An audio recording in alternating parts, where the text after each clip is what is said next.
2008ဖွဲ့စည်းပုံပေါ့နော်2008ဖွဲ့စည်းပုံမပြင်နိုင်တော့ဘူးဒီဟာ2015ရွေးကောက်ပွဲကျော်2016မှာပြင်လို့ရမယ်ဆိုပြီးတော့ပြည်တော်စုလွှတ်တော်ဥက္ကဋ္ဌသူရရွှေမှာပြောခဲ့တယ်အဲ့ဒါကိုတစ်ဆက်ထဲမှာပဲဒေါ်အောင်ဆန်းစုကြည်ကတခါပြောသွားတယ်အခုကိစ္စကဒီလိုပဲသွားရမှာပဲလေဘာဖြစ်လို့လဲဆိုတော့ဆိုပါတော့436ကိုပြုပြင်ပြောင်းလဲဖို့ဆိုပါတော့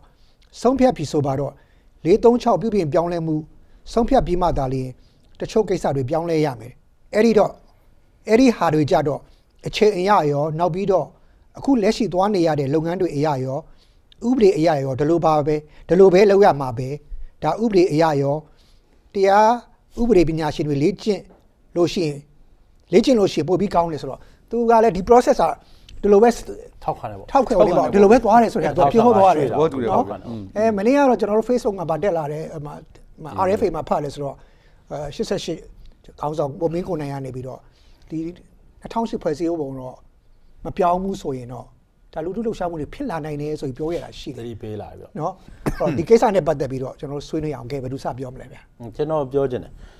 င်တာကတော့ဒီ2008ဖွဲ့စည်းပုံအခြေခံဥပဒေကိုဒီနေ့ကိုပြင်ဖို့လိုတယ်ကျွန်တော်တို့2015ရွေးကောက်ပွဲဒီကိုစောင့်လို့မရအောင်ဘာဖြစ်လို့လဲဆိုတော့ဒီအခြေခံဥပဒေကြောင့်ဗမာပြည်ရဲ့ပြဿနာပေါင်းစုံကဒီဟာကြီးထဲမှာရှိနေတယ်ဒီဖွဲ့စည်းပုံထဲမှာရှိနေတယ်အဲ့တော့သူဒီပြဿနာအားလုံးရဲ့ဘဟိုဖြစ်နေတယ်အဲ့ဒါကြောင့်မလို့ဒီနေ့ရှင်းနိုင်ရင်ဒီနေ့အကောင်းဆုံးပဲအဲ့ဒါကိုမနေ့ကမရွှေ့ပါနဲ့လို့ကျွန်တော်ကဒေါအောင်ဆန်းစုကြည်ကိုတိုက်တွန်းခြင်းတယ်ကျွန်တော်တို့တွေဒီစစ်အစိုးရရဲ့နီးမျိုးစုံနဲ့လိန်ညာလှည့်ပတ်လာတာတွေကိုခံခဲ့ရတာ26နှစ်ပြည့်သွားပြီအဲ့တော့ကျွန်တော်အနေနဲ့ကမယုံဘူးအဲ့တော့ဘာလို့ဒီဖွဲ့စည်းပုံအခြေခံဥပဒေကိုပြင်ဖို့အတွက်အချိန်ကတစ်နှစ်ရသေးတယ်နောက်2015ကျရင်ပြင်ကြတာပေါ့ဆိုဥရွှေမန်းပေါ်တဲ့စကားကိုကျွန်တော်တို့ကမယုံဘူးတန်တရားရှိတယ်ဘာဖြစ်လို့လဲဆိုတော့2015ကျရင်လည်းနောက်တစ်မျိုးလှည့်လိုက်ရင်အချိန်ကမရှိတော့ဘူးပြည့်သွားမယ်ရေကောက်ဝယ်ပြီးသွားရင်နောက်လွှတ်တော်တရားလာမယ်နောက်လွှတ်တော်တရားမှာဒီအပြုပြင်မှုကဘယ်လောက်ပြန်ဆောက်အောင်မလဲကျွန်တော်လည်းမသိဘူးအများကြီးပြဿနာတက်သွားမယ်အဲ့တော့ကျွန်တော်တို့ကအလေးနဲ့ပြောချင်တာကတော့ဖွဲ့စည်းပုံအခြေခံဥပဒေကိုအခုပဲပြင်ပါလို့ပြောချင်တယ်ရဲဘော်မိုးဒီဆိုပြောတဲ့ဟာကနည်းနည်းလေးကျွန်တော် sorry နော်နည်းနည်းလေးကျွန်တော်ထပ်ပြီးတော့ဘောရင်းပေါ့ဗျာအလေးနဲ့ထပ်ပြီးတော့ထောက်ခံပြီးတော့ဆွေးနွေးချင်တာကတော့2008ဖွဲ့စည်းပုံစစ်ကြုံပြူရေးဖွဲ့စည်းပုံကိုဟုတ်ပြီသူတို့ပဲကြီးဆွဲတာပြင်ပါမလားအဲ့တော့ကျွန်တော်တို့ဒီနေ့အခက်ခဲကကျွန်တော်တို့များသောအားဖြင့်ဒီမိုကရေစီအင်အားစုတွေပေါ့ဗျာနော်ယုံကြည်နေကြတယ်ဒီစစ်အုပ်စုဘာပဲပြောလုံမှာပဲဆိုတဲ့ဟာမျိုးပေါ့ပြောင်းလဲမှာပဲ2008လဲပြင်မှာပဲဆိုတဲ့ဟာတွေအဲ့တော့အခုခုနရဲဘော်ကိုမိုးသီးဆောင်ပြောသလိုပေါ့ကျွန်တော်တို့ဘက်ကယုံကြည်နေကြတယ်အဲ့တော့အဲ့ဒီယုံကြည်မှုဟာလားကိုကျွန်တော်တို့မယုံကြည်တဲ့လူတွေကအများကြီးပဲရှိပါတယ်ကျွန်တော်တို့မယုံကြည်ဘူးအဲ့ဒါမှကောင်းပြီဒါဘယ်လိုမယုံကြည်တဲ့အတွက်ကြောင့်မလို့ကျွန်တော်တို့စောင့်ကြည့်နေတဲ့အတူကျွန်တော်တို့ဘယ်လိုလုပ်ကြမလဲဟုတ်ကဲ့အဲ့ဒါသူတို့တော့မျိုးတော့နောက်ပိုင်းမှာကျွန်တော်ဆွေးနွေးမှာပါလေဟုတ်ကဲ့နော်ကိုကဖွဲ့စည်းပုံသမိုင်းကြောင်းမှာကျွန်တော်တို့က2008ဖွဲ့စည်းပုံအစပထမပိုင်းမှာလုံးဝလက်မခံဖြစ်ဖို့အတွက်ကျွန်တော်တို့ခံယူရတယ်ဒါပေမဲ့အထဲမှာရှိတဲ့အတိုက်ခံတွေကဖွဲ့စည်းပုံလက်ခံပြီးတော့ပြင်မယ်ပေါ့ဆက်လျှောက်သွားတဲ့အချိန်မှာဒီနိုင်ငံကြီးကဒီလိုဖြစ်လာတာဟာတကယ်တော့အခုကပြင်မဒေတာရောက်တဲ့အချိန်မှာကဲ2015ပြီးမှပြင်မဲ့နေထားတခါထပ်ရောက်သွားပြန်တာပြောမယ်ဆိုရင်တော့ပြည်သူတယောက်နေကျွန်တော်စိတ်ပြက်လက်ပဲဖြစ်ရတယ်ကျွန်တော်တို့ဒီနိုင်ငံကချဘယ်လိုဖြစ်လဲဆိုတော့ဒီဗမာပြည်ရဲ့အနာဂတ်နိုင်ငံရေးကိုလူတယောက်ပေါ်မှာပုံပြီးတော့ဒါလူတွေကကျွန်တော်တို့ဥတီပြီးတော့သွားနေအားကိုးထားရတဲ့အကြောင်းအားကိုးပြီးတော့ဟလာတကိုးရှင်ပုံစံမျိုးသွားနေတဲ့ပုံစံမျိုးဖြစ်နေဆိုတဲ့အခါကျတော့ဒီအခုသူတို့ဒီဟိုဒါကိုကြော်ကြေညာပြီးတဲ့အချိန်မှာမပြင်ဟိုဒါဒီရွေးကောက်ဖွဲ့စည်းပုံမပြင်ဘူးဟလာနောက်ရွေးကောက်ပုံပြင်မယ်လို့ပြောပြီးတဲ့အချိန်မှာထွက်လာတဲ့ဦးသိန်းစိန်ရဲ့အင်တာဗျူးကဘာလဲဆိုတော့ဒီရွှေဒီလွှတ်တော်ဥက္ကဋ္ဌရွှေမန်းရဲ့အင်တာဗျူးကဒါကဒီဖွဲ့စည်းပုံအခြေခံဥပဒေပြင်ဖို့ဆိုတာသမ္မတနဲ့စစ်တပ်မှာတာဝန်ရှိတယ်ဟောနောက်ဦးသိန်းစိန်ကဘာပြန်ပြောလိုက်လဲဆိုတဲ့အခါကျတော့မဟုတ်ဘူးဒါဒီလွှတ်တော်မှာတာဝန်ရှိဆိုလိုတဲ့ဥစ္စာကဒီဖွဲ့စည်းပုံအခြေခံဥပဒေကိုသူဟလာပြုပြင်ပြောင်းလဲဖို့လုပ်နေတဲ့ဥစ္စာကဟလာဒီဟိုတိုင်းပိုင်းပေါ့ဗျာတိုင်းပိုင်း strategy လုပ်နေတဲ့ဥစ္စာချိန်ဆွဲပြီးတော့လုပ်နေတဲ့ဆိုတဲ့ဥစ္စာဒါကတိတာထင်ရှားတယ်ဗျာတကယ်လို့သူတို့တာမန်ရိုးသားမှုရှိတယ်ဟာတကယ်ပြောင်းကျင်တဲ့ဟလာဒီ world political world ပေါ့ဒီဆန္ဒရှိတယ်ဆိုလို့ရှိရင်ဒီပြီးခဲ့တဲ့၄နှစ်သက်တမ်းမှာတွေကဒါပြောင်းတဲ့တယ်လို့ယူဆတယ်ဟုတ်တယ်လားဟိုလုတ်နိုင်တဲ့အချိန်တွေရှိတယ်အခုကကျွန်တော်တို့ကဘယ်လိုဖြစ်နေလဲဆိုတဲ့အခါကျတော့ဟလာဒီနောက်ဥစ္စာကိုအခုတက်ဒီပြင်ပါမယ်ဆိုတာလဲသူတို့အတီးကြမပြောဘူးเนาะ ဘာချက်တွေပြင်လဲဆိုလည်းမပြောဘူး ကျွန်တော်တို့ကအခုက process ကိုနားလဲတယ်လုပ်ပုံလုပ်နည်းဥစ္စာနားလဲတယ်ကျွန်တော်တို့ကအခုဒီနေရာမှာပြောနေတာ credibility ကိုပြောနေတာဟလာဒီလူတွေကအဆက်လိန်လာခဲ့ပြီးသွားပြီဟလာပြောင်းမှမယ်ဆိုပြီးတော့ပထမနှစ်ဒုတိယနှစ်ရွှေ့လာတာဟလာအာဆီယံပြီးတော့ဒီလိုတစ်ခုရွှေ့လာတာဆိုတဲ့အခါကျကျွန်တော်တို့က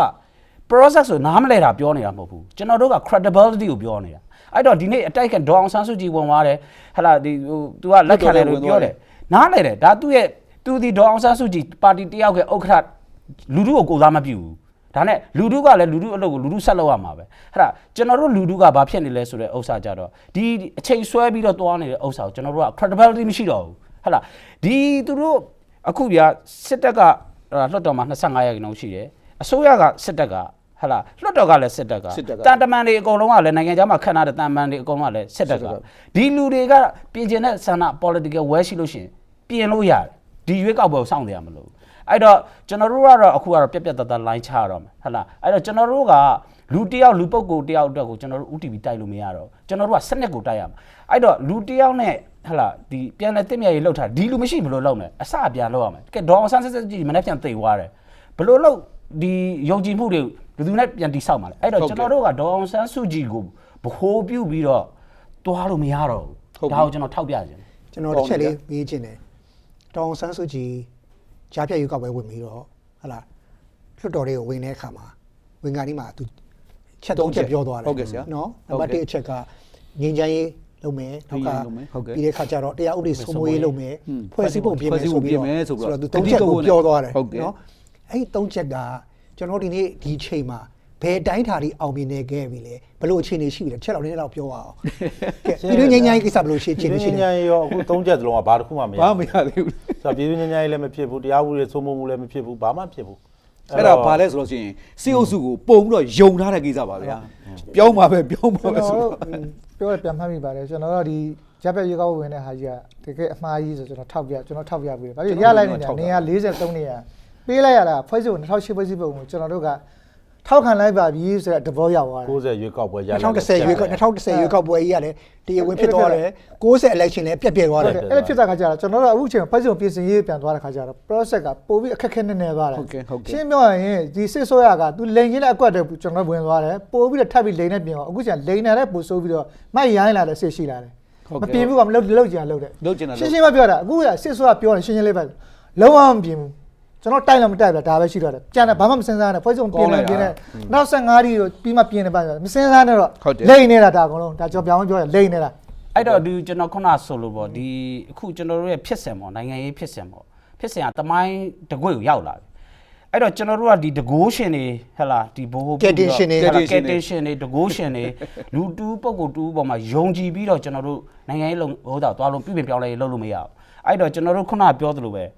ဲကျွန်တော်တို့လုပ်ရမယ့်အလုပ်ကဆက်လုပ်ရမှာကခုနပြောတယ်ကျွန်တော်တို့ကစနစ်ကိုတိုက်တာအဲ့တော့ကျွန်တော်တို့ကတော့ဟာလာဒီရွေးကောက်ပွဲတွေပဲစောင့်နေရမလို့ဟိုမပြင်ရမလို့ဘူးရွေးကောက်ပွဲဆိုတာကဒီဟိုတာပဲ process ပဲဟာလာအဓိကဖွဲ့စည်းပုံဟိုတာပေါ့နောက်နှစ်မှနောက်လေးမှမဟုတ်ဘူးပြင်ရအခုပြင်ဖို့ကိုကျွန်တော်တို့ကတောင်းဆိုရမယ် နောက်တော့အောင်ဆန်းစုကြည်ပေါ့နော်သူကအခုရွေးကောက်ပွဲပြီးမှအခြေခံဥပဒေကိုပြင်မယ်လို့စစ်ဆိုးဘက်ကပြောတော့သူကလက်ခံတယ်ပေါ့ဗျာအဲ့တော့သူ့ရဲ့ strategy ကိုကျွန်တော်တို့က analytics လုပ်ဖို့လိုလားဟုတ်တယ်ဘာဖြစ်လို့သူဒီလိုစဉ်းစားတယ်လဲဘာဖြစ်လို့သူဒီလိုဆုံးဖြတ်တယ်လဲပေါ့ဗျာအဲ့တော့ဒီလိုဆုံးဖြတ်ချက်ကမှန်ရဲ့လားပေါ့အဲ့ဒါမျိုးပေါ့အဲ့တော့ကျွန်တော်တို့60ရွေးကောက်ပွဲရလက်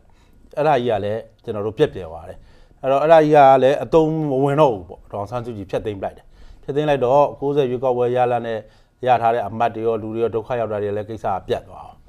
တခါကျွန်တော်တို့ဒီဖွဲ့စည်းပုံအခြေခံဥပဒေကိုပြင်ရမယ်ပေါ့ကျွန်တော်တို့ NLD ကဥဆောင်ပြီးတော့ကျွန်တော်တို့ဗိုလ်စိန်မှန်ကွဲမှာလုပ်ခဲ့တယ်။အဲ့တော့လူတွေအများကြီးပဲတက်လာတယ်အောက်ခြေတွေကပြောင်းချင်နေကြတာပြည်သူတွေကအဲ့တော့အဲ့ဒီပုံမှာဒီ campaign တွေဆက်လုပ်တယ်လက်မှတ်တွေထိုးကြလူ9တန်းလောက်လူတွေဆက်လုပ်ကြတယ်ဆိုတော့အခုကျတော့အဲ့ဒီလိုလုပ်ငန်းတွေလုပ်လာပြီးတော့မှအခုဘာဖြစ်လို့ဟိုဘက်ကိုရွှေ့လိုက်တာလဲဒေါအောင်ဆန်းစုကြည်အနေနဲ့အဲ့တော့သူ့ပါတီနဲ့သူတိုင်ပင်ပြီးပြီလားပေါ့နော်။အဲ့တော့ပါတီထဲမှာဒီမိုကရေစီရှိရလားလို့ကျွန်တော်တန်တရားရှိလာတယ်။နောက်ဒီရွေးကောက်ပွဲကိုစန့်ကျင်ဖို့အတွက်ပေါ့နော်ဒီ88မျိုးဆက်တွေနဲ့မဟာမိတ်လုပ်ထားတော့သူတို့နဲ့ဟောတိုင်ပင်သလားပေါ့ဗျာအဲ့တော့ဒေါအောင်ဆန်းစုကြည်အဲ့လိုတယောက်တည်းဒီလိုဆုံးဖြတ်လိုက်တဲ့ဟာအန္တရာယ်ရှိနေပြီလို့ကျွန်တော်ကတော့ထောက်ပြခြင်းတယ်နောက်တစ်ချက်ကသူစဉ်းစားတာကဘယ်လိုစဉ်းစားလာလဲဆိုတော့ ဒီ power play ဖို့သူကဟို power ကိုအ short တင်ကစားလာတာပေါ့လေအဲ့တော့ဟိုဒုတိယကမ္ဘာစစ်ကချိန်ပါလိန်တို့ဟာလာချာချီတို့ဒီမှာစတာလင်တို့ဟစ်တလာတို့အဲ့လိုမျိုးပေါ့ဗျာသူတို့မှာ power တွေကရှိနေတယ်ဒေါအောင်ဆန်းစုကြည်ရဲ့ power ပြည်သူပဲရှိတယ်နိုင်ငံတကာလည်းမရှိဘူးတကယ်တမ်းနိုင်ငံတကာဒေါအောင်ဆန်းစုကြည်ကိုသမ္မတဖြစ်အောင်လုပ်ပေးနိုင်တဲ့အနေအထားအခုထိမရှိဘူးပေါ့ဗျာနောက်တစ်ခါစစ်တပ်ကလည်းမရှိဘူးအဲ့တော့ तू ကဒီတိုင်းကြီးဝင်သွားတာဟာအနေကြီးလာပြီလို့ကျွန်တော်ကမြင်တယ်အဲ့တော့ဒီလိုသူ့မှာ power မရှိဘဲဝင်ကစားရင်စစ်တပ်ကလုံနေတဲ့ဒီအပြောင်းလဲကြီးပေါ်မှာ तू ကလိုက်အတီးပြုတ်ပေးလာတယ်ပြုတ်ပေးလာတော့ကျွန်တော်တို့အခုလက်ဘရောင်းတောင်ကိစ္စမှာသူ့ကိုထိသွားတယ်ဟဲ့လားနောက်တစ်ခါကျွန်တော်တို့လယ်သမားတွေမြေသိမ်းတဲ့ကိစ္စတွေမပြောနိုင်ဘူးအခုကျွန်တော်တို့ဒီចောင်းသားတွေပညာရေးကိစ္စမှာလည်း NLD ကဝင်ထောက်ခံထားတယ်တကယ်ကသူ့ရဲ့ကိုရန်တော်ဖြစ်ခဲ့တဲ့ကိုပါကြီးအဲ့မှာလည်းမပြောနိုင်တော့ဘူးဖြစ်လာတယ်အခုနောက်ဆုံးပြចောင်းသားလေးတွေအခုဒီဥမြ90ရွာသွားစရာလမ်းမှာပျောက်သွားတယ်အဲ့ဒါမျိုးတွေမှာကျွန်တော်တို့အတိုက်ခံပါတီကဗမာလဲပေါ့ကျွန်တော်တို့ရဲ့လူထုခေါင်းဆောင်တွေကဗမာလဲပေါ့မေးစရာရှိလာလေကျွန်တော်တို့အခုဒီမိုကရေစီနိုင်ငံမှာနေတော့ကျွန်တော်တို့ပြဿနာတစ်ခုဖြစ်လိုက်တာနဲ့တမရတွေကသွားရတာရှင်းရတာခေါင်းဆောင်ဖြစ်ရှင်းရတာချက်ချင်းရှင်းသွားပြီးတော့ဒီ policy တွေကိုအာမခံတယ်ဖြစ်အောင်လုပ်ပေးမယ်ဆိုတော့ hope တွေ vision တွေကိုပေးလာတယ်မျှော်လင့်ချက်တွေကိုအခုဒေါအောင်ဆန်းစုကြည်ကကျွန်တော်တို့သူ့ပါတီတွင်းကရဲဘော်တွေနဲ့လည်းကင်းကွာလာတယ်မဟာမိတ်တွေနဲ့လည်းကင်းကွာလာတယ်ပြည်သူနဲ့လည်းကင်းကွာပြီးတော့တယောက်တည်းအဲ့လိုမျိုးဆုံးဖြတ်နေတာတော့ဖြင့်တိုင်းပြည်တော့တိတ်အန်နေများနေပြီလို့ကျွန်တော်ပြောချင်တယ်ကျွန်တော်မြင်တာမကြာခဏထုတ်ဖော်ပါတယ်ဗမာပြည်မှာတော့လည်းထုတ်ဖော်ခဲ့တယ်အခုမကြာဒေါ်စုသမ္မတဖြစ်တာကျွန်တော်မြင်ချင်တယ်နော်ဒီ constitution ပြင်ထဲမှာ59ကိုအရင်ဆုံးပြင်လို့တော့ကျွန်တော်တိုက်တွန်းတယ်ဒါပေမဲ့စစ်တပ်ကမပြင်ဘူးလို့တာတော့အဲ့တော့မပြင်လာတဲ့အောင်ပြင်အောင်မကြိုးစားပဲသူ့ရဲ့ဟာကို process ရမှန်တယ်ဆိုပြီးတော့သူကလက်ခံလိုက်တာတော့ဒါ totally ဟိုဟာပေါ့ဗျာပြောင်းမြန်ပေါ့ဒေါ်စုရဲ့စိတ်နေစိတ်ထားတွေကတကယ် hyper ဖြစ်နေတယ်လို့ပေါ့ဗျာဟို0 to 180 degree ပြောင်းနေတယ်ဆိုတော့အဲ့ဒါကြောက်စရာကောင်းနေတယ်နောက်တစ်ချက်ကခင်ဗျားခွင့်ရထောက်ပြတယ်ပေါ့ဗျာအဲ့ဒါဘာလဲဆိုလို့ရှိရင်ဘာဖြစ်လို့လဲဆိုလို့ရှိရင်ဒီပါတီမှာဒုတိယလိုင်းကိုမွေးရတော့မယ်လေမွေးတယ်ဆိုတဲ့စကားကိုမသုံးညင်ပါဘူးဒါရွေးထားရတော့မယ်ရွေးချယ်ထားအဲ့တော့သူတို့စီကခေါင်းဆောင်တယောက်ကပြောတယ်ဗျမရှိဘူးတဲ့ဒေါအောင်ဆန်းစုကြည်ပဲခေါင်းဆောင်နောက်ထပ်ကျွန်တော်တို့ပါတီမှာပြောဒါဆိုကျွန်တော်တို့ကဒီမိုကရေစီမဟုတ်ဘူးလေဒီမိုကရေစီမဟုတ်ဘူးလေကျွန်တော်ကအဲ့လိုမမြင်ဘူးရှိတယ်ဒုတိယဒေါ်စုမရှိရင်ဥဆောင်နိုင်တဲ့လူတွေ NLD ပါတီထဲမှာရှိကိုရှိမယ်ဒီအစိုးရအဖွဲ့ထဲမှာလည်းသူတို့သွားတွေ့အစိုးရအရာရှိတွေက capacity မရှိတဲ့ပုံစံပြောတယ် capacity ဖြစ်အောင်သူတို့ system မလုပ်ဘူး NLD ကလည်း democracy ကိုမကျင့်သုံးဘူးအခုဆိုပါစို့ဗျာကဲဒေါအောင်ဆန်းစုကြည်က59ဆလုံးကဝင်လို့မရရင်မင်းတို့ပြည်သူလူထုကဒီပါတီတွေကဘယ်သူ့ကိုကြိုက်တယ်လဲဆိုတာမေးရတော့မယ်ကျွန်တော်တို့ဒီမှာ democrat ပါတီကဒီလိုပဲလုပ်တယ်လေဒီလိုပဲလုပ် republican ပါတီလည်းဒီလိုပဲလုပ်တယ်အဲ့တော့ပြည်သူတွေကရွေးလိုက်ရင်ဒီထက်မှသူတို့အကြိုက်ဆုံးသူတို့ရဲ့အကောင်းဆုံး preference ဖြစ်တဲ့ candidate ပေါ့ဗျာကိုယ်စားလှယ်ကပေါ်လာမှာပဲအဲ့ဒီလူကသမ္မတနေရာဆက်ဖိုက်ရမှာပဲဆက်ပြီးတော့ဒီတိုက်ပွဲကိုဝင်ရမှာပဲအဲ့တော့ကျွန်တော်တို့အတွက်ဘာ vision ဟုတ်မှမရှိတော့ဘူးမျှော်လင့်ချက်ကိုမရှိတော့ဘူးအဲ့တော့ NLD ကိုအားကိုဒေါ်စုထမိန်ဆွဲပြီးလိုက်နေရတဲ့နိုင်ငံကြီးကဟုတ်သေးရဲ့လားပေါ့ဗျာကျွန်တော်တို့ကအဲ့တိုင်းမြင်လာတယ်အဲ့တော့ leadership မှာပေါ့ဗျာနော် leadership မှာ transformational leadership ဆိုတာရှိတယ်ကိုဥဆောင်တဲ့လူတွေကို vision ဆိုတော့ပြောတော့အနာဂတ်ကိုကြည့်ဖို့အနာဂတ်ကိုမြင်ဖို့အဲ့ဒီအနာဂတ်ကိုဘာတွေလုပ်ရမလဲဆိုတော့ယုံကြည်ချက်တွေအမြင်တွေကိုသူရှင်းပြနိုင်ရမယ်အဲ့ဒါတွေမရှင်းပြဘဲနဲ့သူလှုပ်ချင်ရလှုပ်နေမယ်ငါတကောကောနေမယ်ဆိုလို့ရှိရင်ပြည်သူကမျက်စိပိတ်နားပိတ်နဲ့ဒီပုံကိုတူကိုယုံကြည်လို့သာလိုက်လာတာသူတို့ကိုယ်တိုင်အမြင်မရှိဘူးဆိုရင်ဒါသိအနေကြီးတယ်ဒါဒီမိုကရေစီပြောကိုပြောရတော့မယ်ဒီမိုကရေစီလမ်းမကိုရောက်မှာမဟုတ်ဘူးဟုတ်ကဲ့အာဏာရှင်နောက်တစ်ခုကိုမွေးဖွားလို့ရတယ်တူတယ်လို့ကျွန်တော်ဖြစ်လို့ခံစားရတယ်ကျွန်တော်ကတော့အခုဟိုထင်ပါတယ်လူလူလည်းတော်တော်ဒီဟိုသတိထားမိတာကတော့လူလူလည်းတော်တော်သဘောပေါက်လာကြတယ်အဲ့တော့အခုဒီ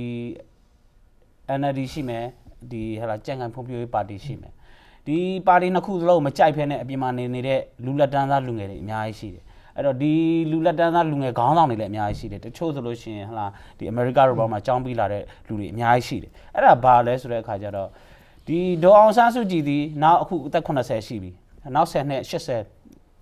80တယောက်ကိုကျွန်တော်တို့တိုင်းပြည်ကိုပုံအပ်နိုင်တော့ဆိုတော့ကျွန်တော်တို့လူငယ်ခေါင်းဆောင်တွေပေါ်ဖို့အရေးကြီးအဲ့တော့လူငယ်တွေခေါင်းဆောင်ပေါ်လာအောင်ကျွန်တော်တို့ကခုနပြောလို့ဒီ vision တွေချပေးရမယ်ဟလာနောက်တစ်ချက်ကဒီဟို strategy တွေဟလာဥစ္စာတွေကိုကျွန်တော်တို့ကခေါင်းဆောင်တစ်တွေလည်းမွေးပေးရဖို့အချိန်ရောက်လာပြီလို့ကျွန်တော်ကတော့ထင်တယ်ဘာဖြစ်လို့လဲဆိုတော့အခုအချိန်မှာဒေါအောင်ဆန်းစုကြည်ကအသက်80ပဲနော်နောက်10နှစ်ဆိုတော့ဒီလိုမျိုးဒီအချိန်ဆွဲပြီးသွားနေတဲ့ပုံမျိုးဆိုနောက်အသက်80ဥစ္စာကိုကျွန်တော်တို့တိုင်းပြည်အနာဂတ်အတွက်ကျွန်တော်တို့အဖို့ဆိုတာအမရမဒါစိုးရိမ်ဟိုတော့ပေါ့ဒီဖြစ်နိုင်ဖို့ဆိုတာမလွယ်ဘူးအဲ့တော့ကျွန်တော်တို့ကခုနပြောတဲ့လူငယ်ခေါင်းဆောင်တွေပေါ်ဖို့လိုတယ်တတရဟလာဒီတပါတီတစ်ခုခုကနေပြီးတော့ဟလာဒီ vision ရှိ policy ဟဲ့လားမူဝါဒရှိလာဖို့လိုတယ်အခုနိုင်ငံရေးပါတီတွေကကျွန်တော်တွေ့နေရတဲ့ပါတီတွေဒီအတိုက်ခံမဲ့ဖြစ်ဖြစ်ပါဖြစ်ဖြစ်အခုအာဏာရပြီဆိုလို့ရှိရင်ဘာစီဝိုင်း policy လုပ်မှာလဲဘာပညာရေးဘယ်လိုပြောင်းလဲမှုလုပ်မှာလဲဘာမှအခုဟို debate လုပ်တာမရှိဘူး အနာကတိုင်းပြည်ကဘာလဲ နော်ဒီ debate မရှိဘူးဟိုပြာကုံပြောရလို့ရှိရင်2015မှာသမ္မတလုပ်ချင်တဲ့လူတွေဒီနေ့တက်ဒီ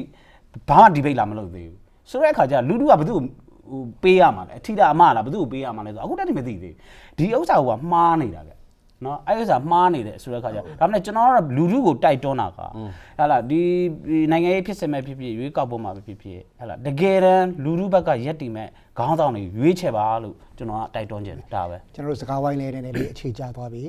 နောက်တစ်ခေါက်ကြာကျွန်တော်တို့ဒီထက်ပိုကြဲကြဲပြန်ဆွေးနွေးတာပေါ့เนาะကျွန်တော်တို့ဘာလုပ်ကြမလဲဆိုရအောင်ကျွန်တော်တို့ဥတီချက်ထားပြီးနောက်တစ်ခေါက်မှာကျွန်တော်တို့ဆွေးနွေးကြတာပေါ့เนาะဒီတစ်ခေါက်တော့ဒီလောက်နဲ့ပဲကျွန်တော်တို့ကျွန်တော်နေလုံးလေးလေးဖြတ်ပြီးပြောကြတာတော့လေအဲ့တော့ကျွန်တော်တို့ဒီအခြေခံဥပဒေပြုပြင်ရေးဟာအခုအမတန်အရေးကြီးပါတယ်ဒီနေ့ကိုပြင်ပါလို့ကျွန်တော်တိုက်တွန်းခြင်းနဲ့ရွေးကောက်ပွဲပြီးမှပြင်မယ်ဆိုရင်တော့အဲ့ဒီအကျိုးရလဒ်တွေကကျွန်တော်တို့ဒါမကောင်းနိုင်ဘူးတိုင်းပြည်အတွက်အန္တရာယ်ရှိတယ်တကယ်လို့မပြင်ပေးဘူးဆိုရင်တော့ခုနကမင်းကိုနိုင်ပြောရတဲ့စကားလိုပဲကျွန်တော်လူထုအားနဲ့ပြင်နိုင်အောင်ကြိုးပမ်းရမယ်အနေအထားရှိပါတယ်အဲ့လိုကြိုးပမ်းကြပါလို့ပဲကျွန်တော်တိုက်တွန်းခြင်းတယ်ဟုတ်ပြီကွန်မျိုးတီရဲ့ဒီကုန်းချုပ်ပြောတဲ့ဟာကိုအထူးကျေးဇူးတင်ပါတယ်အားလုံးကိုကျေးဇူးတင်ပါတယ်